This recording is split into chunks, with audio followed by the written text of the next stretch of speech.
Welcome back, Dune lovers. I got fantastic news. We got 1.1.0 patch notes, and also we're getting a public test client that will be available for everyone who bought the game on Steam. This public test realm will be there to early test the patches to see if everything is working, technical difficulties, if the changes are actually good, or something needs to be amended, or even bonus added. Let's start with the most important piece in the patch. The PvE area near the shield wall has been expanded to cover the row A, B, C, D, and half of E within the Deep Desert. Let me show and explain why this is brilliant, and then break down the rest of the patch for you because it's quite something. Currently, we have the A row of the Deep Desert that is only PvE. No one can attack you as you're flying around with your ornithopter, and no one can raid your tiny base that you actually build for easy spice production because building cost is reduced by 50%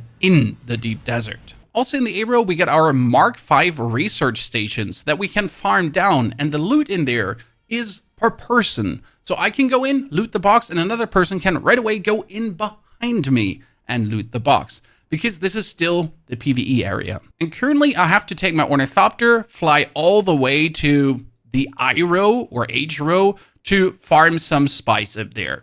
Actually, in the top right corner, I found a very big spice field and got hounded down by 5 players. Luckily, I escaped. To then, if I have the spice, make my way all the way back to the A row, into my little base to craft spice. Thank you very much. Thank you very much. Easier than ever.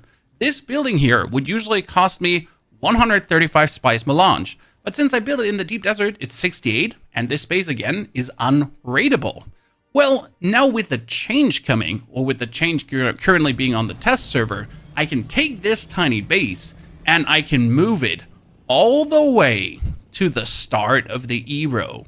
So to this space, I can actually move my base.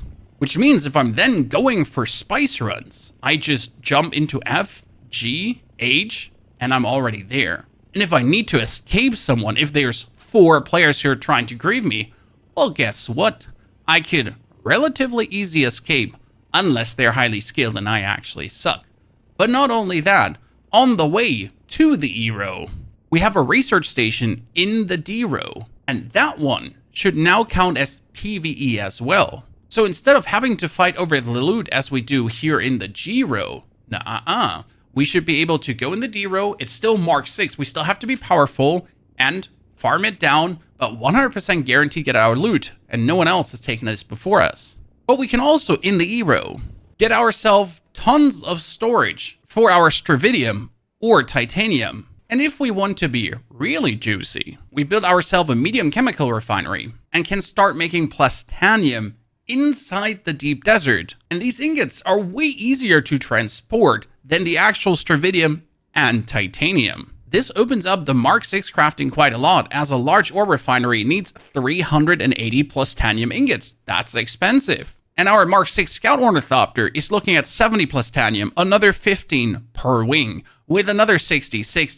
You get the drift. It is relatively easy to make a small base powered by only fuel generators all the way in the front in the E row, and then actually spend your time here instead of ping-ponging between the Haga Basin and the Deep Desert, while there's still a chance to get PvP, while still the big spice field are in the I row and the H row, and you might get a chance for medium and small fields in the D, E rows, kinda. I am super pumped for this change, especially as a solo player. By the way, the Deep Desert map I linked in the description below. Now, what else is happening in the patch? The most important change on top of the new PvE area is sandworms now linger for a bit around spice fields that have been recently harvested from. Usually it's sandworm comes, fly up, sandworm's gone, go down, keep harvesting. Now you might have to have an eye out for that, and or finally utilize thumpers to distract them more. Technic instability highlights, trading post checkpoints can now be used as a respawn point while in different maps. And after dying due to the Coriolis storm while offline, players now get moved to Haga Basin so that the respawn menu shows all respawn points in Haga Basin. Not that you're being stranded somewhere in the Deep Desert. Then for resource building and crafting, we have Asmara Effendi in the Harko Village weapons vendor, and she got 3 bonus unique weapon schematics. Haha. Also, the vehicle backup tool and the Solido replicator can now be crafted in the survival fabricator. You actually had to build the old fabricator, the very first one again, to get these. For the combat, they added bonus information that was missing, and dagger slow blade animation is now better to make the stab connect more often. Ability-wise, Crippling Strike has your opponents unable to jump. Might be interesting for PvP. And for vehicles, the most important one is improved interaction with vehicles. It should now be easier to enter them from different angles, as sometimes you're under your ornithopter and it's a bit too high up and you can't actually get in, and then the worm is coming and you're like, Also, exiting ornithopters mid-air will now make them drop straight down. This is to prevent, if you have a disconnect, your ornithopter to just sail off in the distance and to never be seen again. Now it just whoop, and you might be able to pick it back up. Then for the story journey and new player experience, I think this is important to mention. They improved the journey auto tracking, because sometimes you did something that wasn't seen yet on the screen and it didn't actually mark this off, like collect 40 copper ingots. You did it even though you didn't have the journey quest yet, and then you had to collect 40 copper ingots again. This gets more annoying down the line. Thank you very much. We also get graphics, animations, VFX, and audio changes to improve the world, like optimizations and improvements on lightning for Wreck of the Hephaestus, so you don't run away in absolute darkness. Little things that still matter. And then we get also tons of fixes to many problems that currently exist in the game. Most notably, fixed an issue where melee executes sometimes missed. This one has been plaguing me so much, as the enemy is fully staggered, there's no way I can miss, and I still missed.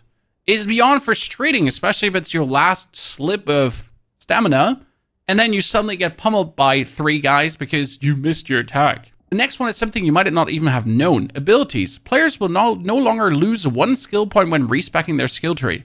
I've respecced twice already. I wasn't aware of this. Thank you. All these fixes are amazing, but the biggest and most meaningful change really stays this.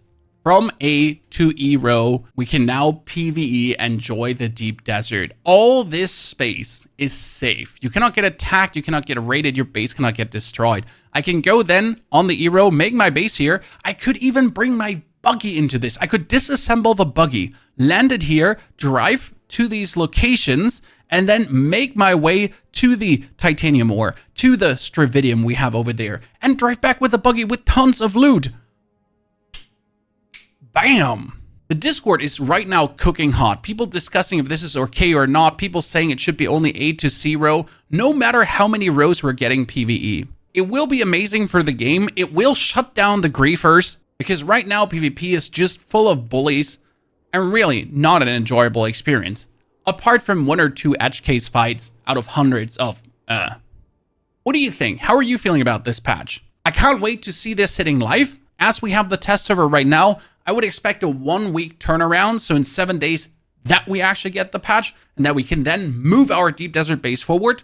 Don't forget, as you move your deep desert base, that before the Coriolis storm comes, you have to disassemble everything again, fly it back to your Haga Basin base, and then as soon as the Coriolis storm is over, we're gonna rebuild the base.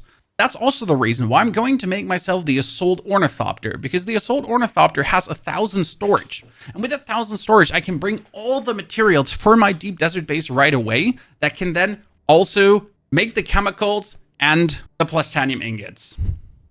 Now, I want to see you in the comments below and also watch this video next. Enjoy, have a fantastic good day.